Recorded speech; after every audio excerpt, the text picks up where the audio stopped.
as a business owner, I want my kids to see me as a mom and a woman, step outside of, I don't know, what cultural norms or whatever, and say, yeah, we're gonna risk it, and if we fail, we fail, but at least we're out there. It's more than I thought it was gonna be, that's for sure. I mean, you're responsible 24 hours a day. It's overwhelming. You think, oh, I'm so tired, but you get up and you do it the next day again because people count on you and your children are watching you. In the world I grew up in, mostly men were the ministers of music. I don't feel like I was trying to go out there and just stand up for women. I was trying to go out there and just represent God in a way that is good and right. I had no idea what it was going to look like, especially as a girl. Today's New Country on 101.9 The Twister with Kathy Yeager. I remember my first radio job, I came in without the experience of my coworkers, but I went after it with passion. That was to me early on courage.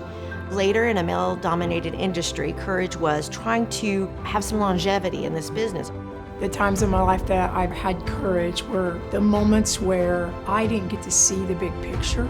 You have to risk something. I mean, your finances. Well, in some respects, your ego. We think we're courageous because every day we go out and we battle and we become something and we try to achieve.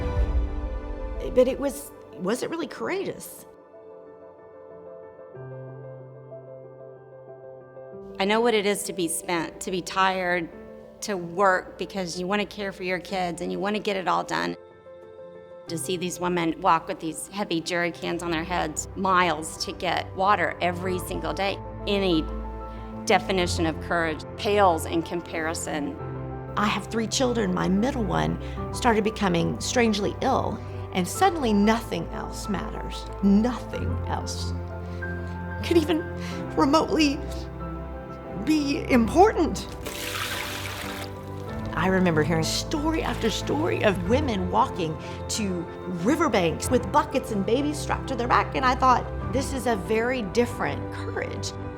I've never once had to worry that the water that I bathe my son in, I've never once had to worry that that water could harm him. To have water that's unfit to wash in, to drink, there's not really words to describe how that feels.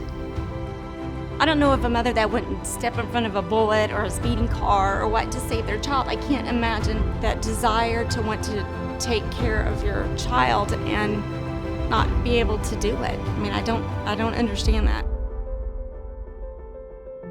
I know we can step forward and provide that help. I mean, Water4 provides a solution, and I know it's hard work, but that solution is going to come, and it's going to come from Oklahoma.